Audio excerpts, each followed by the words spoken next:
Quería saber cómo marcabas el punto entre por ahí lo que es lo más complicado en la práctica diaria, que es en qué punto el paciente puede aceptar no hacer deporte competitivo. Y te lo digo puntualmente con, por ejemplo, el tenis, por más que sean dobles en un mismo grupo etario, parece que siempre van a competir. Por el tema de las carreras, por más que hagan carreras cortas, a mí últimamente me está pasando pacientes que tuvieron un evento coronario hace un año con ergometría normal, con una revascularización completa, quieren correr 10K y quieren correrlo en menos de 55 minutos. Entonces, ¿en qué punto y cómo manejas? Que para mí realmente creo que es lo más complicado. Perdón. Es lo más complicado el tema de dónde es competitivo y dónde no. Sí, era lo que más o menos comentaba antes. Es muy importante conocer el vínculo que tiene el paciente con él, y es muy artesanal. Es imposible. Es muy difícil, claro. Pero bueno, uno tampoco tiene que tender a decir todo que no, porque el paciente lo va a hacer de alguna manera, y me parece con una prueba de esfuerzo que los METs den a lo que quiera hacer. Categorizar al paciente si es de bajo o de alto riesgo, y la edad del paciente.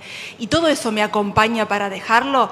Después ya es artesanal nuestro y del paciente también, y explicarle los riesgos, pero nunca vamos a saber qué actitud va a tomar en el momento que él corra. Pero claro, en realidad igual a lo que voy es, a mí ya te diría que me parece imposible caratular algunos deportes y algunos eventos deportivos como no competitivos. Bueno, eso lo que digo es que depende del paciente, pero me parece que tampoco, por las dudas, tampoco es decirle que no, porque a veces quizás lo único que quieran hacer es esa, ¿no? El apto lo van a buscar. Yo tengo un caso el año pasado de un chico que quería correr Ironman, y terminamos con pruebas anormales en una claro. Angiotac, con una DA con un 50%, se hizo el cateterismo, los hemodinamistas no lo quisieron tocar porque tenía un poquito menos del 50%, y se fue a Los Cabos a correrlo. Sí. Y lo corrió, y después me dijo, ¿ves? Estoy vivo. Sí, bueno. Con mi apto no, sí. Con el de otro médico. Pero por lo menos no fue con el tuyo, claro. Pero bueno, eso depende del paciente, la verdad que eso es muy depende. Difícil, gracias. No, de nada. ¿Quieres aportar algo, Oscar? ¿Puedo hacer una pregunta? Sí, te voy a completar un poquito la pregunta que hizo la doctora. El principal problema que uno se encuentra en el consultorio cuando recibe los estudios, sea el paciente sano o no, es que el estudio por sí solo, normal, no habilita a hacer cualquier tipo de actividad. El primero que tiene que entender eso es el médico. Si cualquiera de nosotros, de los casi 200 que estamos acá, hacemos una ergometría y nos da normal, porque no encontramos alteración en la frecuencia cardíaca, no encontramos alteración en la tensión arterial, no tenemos movimiento de segmento CT y no tenemos la aparición de arritmias, no nos habilita para que mañana corramos 42 kilómetros. Ese es el punto a tener en cuenta. El entrenamiento sistemático, paulatino, progresivo y controlado por el personal idóneo es el que va a habilitar en definitiva a la persona a hacer la actividad física en forma correcta. El paciente que quiera correr 10 kilómetros después de haber tenido un evento cardiovascular, por más que sus test evaluativos den correctos, va a tener que pasar una serie de pautas de entrenamiento controlado para poder llegar a correr 10 kilómetros sin ningún tipo de complicación para su salud. Entonces, ahí es donde hay que tener presente que el entrenador es el que tiene que explicarle y enseñarle a prepararse para hacer el entrenamiento. Con respecto al deportista que tuvo la lesión del 50% y fue a hacer un triatlón, muchas veces pasa que uno encuentra en el estudio del laboratorio, ya sea en el ecoestrés o en la cámara gamma, isquemia en un paciente a alta carga, porque es un paciente entrenado para la alta carga y tiene alta tolerancia a la isquemia, pero en definitiva aparece, lo manda al laboratorio de hemodinamia y el paciente tiene una lesión de 50%. El hemodinamista no hace nada con esa lesión. Ahora, ¿nosotros qué tenemos que hacer? Tenemos que tomar conducta para que esa lesión del 50%, que durante la práctica deportiva, donde la frecuencia cardíaca va a subir por arriba del 70, 80 y hasta llegar al 90% o más, de frecuencia cardíaca máxima obtenida va a generar que el área de sección de esa coronaria sea menor al 50% en reposo en la sala de hemodinamia, con lo cual vamos a magnificar la isquemia. Y con lo cual el paciente puede tener un evento cardiovascular, ya sea por el desarrollo de arritmias o por la ruptura de la placa que está generando ese 50% y posteriormente desencadenar una muerte súbita. O sea que hay que tener mucho cuidado cuando uno encuentra pacientes que funcionalmente tienen isquemia, los manda al laboratorio y no se encuentra lesión coronaria significativa, pero que nosotros después sabemos que a la intensidad que van a desarrollar la actividad física no va a ser la misma a la que está acostado en la mesa de hemodinamia.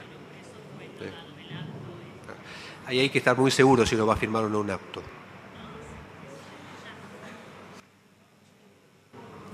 Adelante, acérquense al micrófono, por favor. Buenas tardes. Bueno, primero quería felicitarlos por las excelentes presentaciones. Me ha tocado ver un par de pacientes entrenados, deportistas, que en la prueba ergométrica hicieron taquicardia ventricular autolimitada asintomática. Hacerle todos los estudios y no encontrar ninguna patología estructural. ¿Qué conducta hay que tomar con esas personas?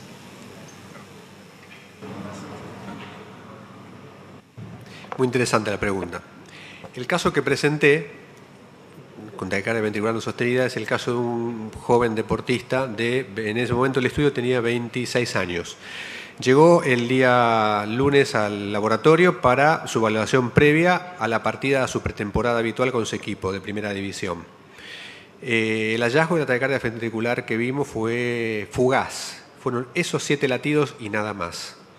En la recuperación no hizo ninguna arritmia. Desde luego que inmediatamente lo bajamos de la pretemporada para que se quede a estudiar en Buenos Aires. Le hicimos un ecocardiograma completamente normal. El mismo día, antes de subir a la cinta, le habíamos hecho un ecocardiograma, que formaba parte de la evaluación y era completamente normal. Posteriormente a esto, le hicimos un Holter de arritmia de 24 horas, de 48 horas mejor dicho, donde tuvo 3 extrasístoles en 48 horas. Le hicimos un test de ejercicio con imágenes para ver si había trastornos de la motilidad. No había, era normal. Lo llevamos a la resonancia, también fue normal. Le hicimos un estudio electrofisiológico y no pudimos reproducir la arritmia. En el correlato de toda esta serie de eventos, el paciente estuvo beta bloqueado. Fue lo primero que hicimos, el primer día que encontramos la arritmia. Al no encontrar ninguna evidencia de patología cardiovascular estructural, paulatinamente fuimos disminuyendo las dosis de los beta bloqueantes, repitiendo los estudios, la ergometría, con el mismo protocolo, de las mismas características que le hicimos en la primera, y después de 3 meses de seguimiento pudimos demostrar que no había reiteración del episodio. Con lo cual, le retiramos el beta bloqueante, lo devolvimos a la práctica, al entrenamiento con su plantel, volvió a participar del primer equipo de ese año y lo controlamos cada 6 meses. Hoy por hoy este muchacho ya lleva 4 años jugando en el exterior, tuvo 2 años en Chile y ahora actualmente está jugando en Colombia. Cada vez que viene a Buenos Aires se evalúa con nosotros y periódicamente lo hace en el país donde le toque jugar. Nunca volvió a tener arritmia. Así fue como lo manejamos. Gracias.